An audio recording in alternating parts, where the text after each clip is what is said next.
Всем привет, друзья! В эфире ваш дизайнер интерьера. В 2020 году, наверное, ни для кого уже не секрет, что ремонт можно делать только по дизайн-проекту. И вот типичная ситуация. Вы купили себе квартиру, загородный дом, коммерческую недвижимость, и теперь вам нужно найти дизайнера. Но сейчас это реально стало проблемой. Вот зайдите в Инстаграм, наберите дизайн интерьера, вы получите просто, утонете в этом списке дизайнеров. Потому что сейчас это супер модная такая профессия.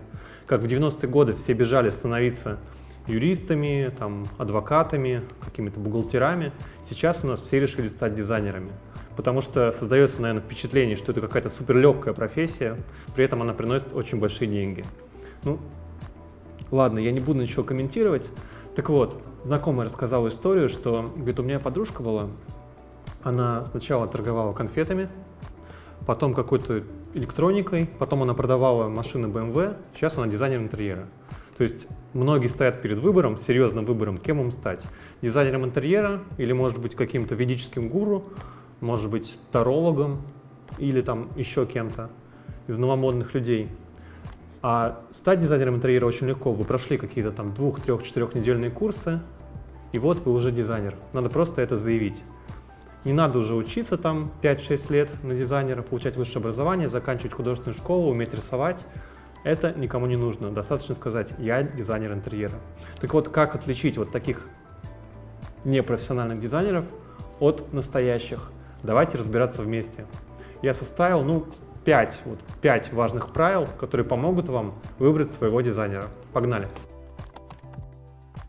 Первое правило – это, конечно же, портфолио. Любой проект в любом стиле, проходя через дизайн-студию, через главного архитектора, дизайнера, он вбирает в себя его опыт, его знания, какое-то видение. Естественно, видоизменяется, и почерк дизайнера очень легко узнать. Поэтому по портфолио вы легко поймете, подходит вам дизайнер или нет. То есть это причем касается любого стиля. Часто задают вопрос: а вы работаете в стиле минимализма или вы работаете в стиле какой-то неоклассики? По сути, это не так сильно важно. Важно, чтобы дизайнер подходил именно вам. Его неоклассика, его минимализм подходил именно вам. Поэтому обязательно смотрите портфолио. Другой вопрос – это, конечно же, качество портфолио. И об этом поговорим в следующем разделе. Второе правило – в портфолио должны быть не только 3D-картинки. В портфолио обязательно большими буквами должны быть фотографии. Фотографии – это, давайте так, разделим это на две части. Самая понятная часть. Первая, конечно же, это соответствие проекта и тому, что получилось. Только на фотографии это можно увидеть. И сейчас очень много дизайн-студий, у которых только 3D-картинки и ни одной фотографии. Это говорит очень о многом. Человек, который ни разу не был на стройке, плохо работает с материалами, не разбирается в этом всем, рисует красивые картинки, некоторые прорабы так их называют, веселые картинки, которые потом вообще никак не соответствуют тому, что мы получим. Проект, вот в нашей студии, обратите внимание, вы можете это посмотреть на реализованных проектах. Проект и то, что в итоге получится, соответствует практически один к одному. Есть, конечно, мелочи, детали, но соответствие практически идентичное. Это то, что понятно на поверхности. Теперь второй момент. Подумайте, сколько идет дизайн-проект. Он идет в районе 3-4 месяцев. Некоторые даже тянутся, бывает и годами, но это из-за разных нюансов. После дизайн-проекта идет стройка. Стройка тоже идет минимум 4 месяца. Может быть 6, может быть год. Некоторые проекты затягиваются на годы. Так вот, после вот этого долгого общения, после стройки, которую многие заказчики, в принципе, говорят: для нас это катастрофа, я вторую стройку не буду делать, не переживу.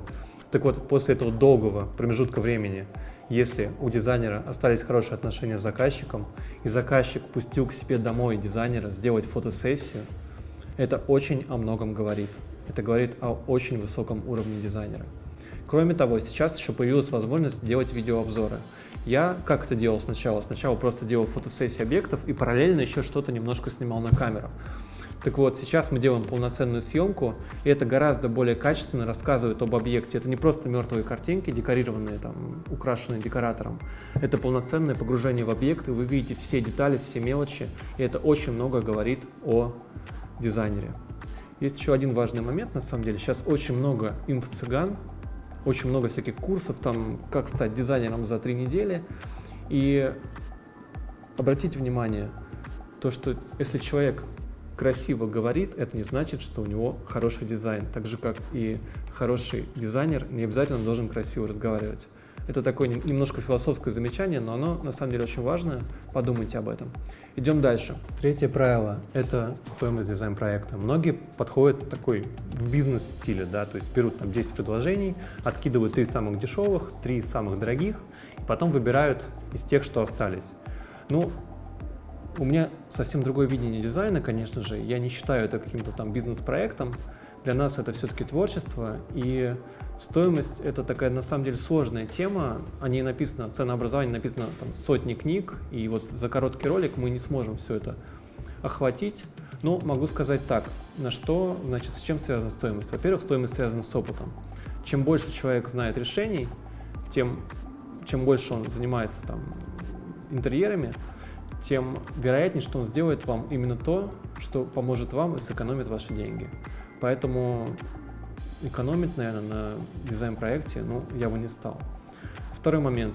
Вам надо понять, с кем вы работаете, с фрилансером или с дизайн-студией, потому что дизайн-студия, она несет очень много расходов на зарплату, на аренду, на бухгалтера, на лицензионный софт, да много-много на чего. Они платят, в конце концов, налоги. Фрилансеры от всего этого избавлены. Поэтому цена должна быть, конечно, совершенно другой. Но поверьте мне, риски, связанные с фрилансом, вот в масштабах стройки, тех денег, которые вы впоследствии потратите, но они вообще несоизмеримы, и я бы так рисковать не стал. Ну и в конце концов, вот представьте себе какой-то крутой диван, который вы поставите себе в квартире. Так вот его цена, она выше, чем те деньги, которые вы заплатите за крутой, качественный дизайн-проект, который будет вас радовать впоследствии и который сэкономит вам очень много денег. Многие не думают даже о том, что дизайн-проект экономит деньги, а он это делает, причем очень серьезно. Четвертое правило, наверное, все с него начинают, оно самое понятное, самое такое логичное, это, конечно, за сарафан. Первым делом, что все спрашивают, это там, Леша, там, Андрей, посоветуй мне какого-нибудь дизайнера. Естественно, если до этого ваш друг работал с качественным дизайн-проектом, который выполнила крутая дизайн-студия, он с удовольствием с вами ей поделится. Есть, конечно, случаи, когда заказчики не отдают своего дизайнера, пока тот не закончил им проект. Я сталкивался с таким. Они говорят, вот доделаешь нам, мы тебя сразу порекомендуем. Но чаще всего хорошего дизайнера не жалко, и вот дизайнеры так по рукам и ходят от друзей к друзьям. У нас были такие случаи, когда мы делали там 2 коммерческим, генеральному, потом мы сделали офис, потом мы сделали их там детям, женам, то есть качественный дизайнер, он всегда остается как бы рядом и делает вот какому-то большому кругу знакомых людей. Многие так на самом деле по сарафану и работают, так и остаются, им вообще не нужна никакая реклама. Но есть важный момент, вот бывают такие случаи, когда приходит заказчик, он даже не смотрел ваше портфолио, он просто говорит, мне там Серега вас порекомендовал, сделайте мне крутой неоготический, ампир, что-нибудь такое. И в итоге все остаются недовольны, потому что вы никогда не работали, да и вообще вам как бы тяжело понять такой стиль или вообще заказчика. И, пожалуйста, когда вы выбираете дизайнера, не руководствуйтесь одним сарафаном. Сарафан — это супер важно, это максимально важно, но личная рекомендация не обязательно означает, что дизайнер вам полностью подходит. И пятое правило – обязательно пообщайтесь лично. Но если нет времени, позвоните и поговорите просто вживую. Это снимет большинство вопросов. Потому что в личной беседе можно задать много вопросов, и сразу же видно, если человек профессионал, он легко и объемно на них отвечает. Ну и в конце концов, проект идет там 3 месяца минимум, стройка идет 6 месяцев минимум, и все это время, то есть это минимум год, вам придется лично общаться с дизайнером. И вам должно быть элементарно комфортно, вы должны элементарно друг друга понимать. Поэтому обязательно позвоните и поговорите лично. Ну и напоследок, меня часто спрашивают про загруженность. Это на самом деле важный момент. Можно легко обратиться к какому-нибудь фрилансеру, который набрал проектов, и потом просто у него съехала крыша, и он просто исчезнет и не будет брать трубку, набрав авансов. Но я могу сказать точно, что у хорошей дизайн-студии у нее всегда много работы, но это проверено годами. Те, кто хорошо работают, у них всегда есть работа и всегда ее много.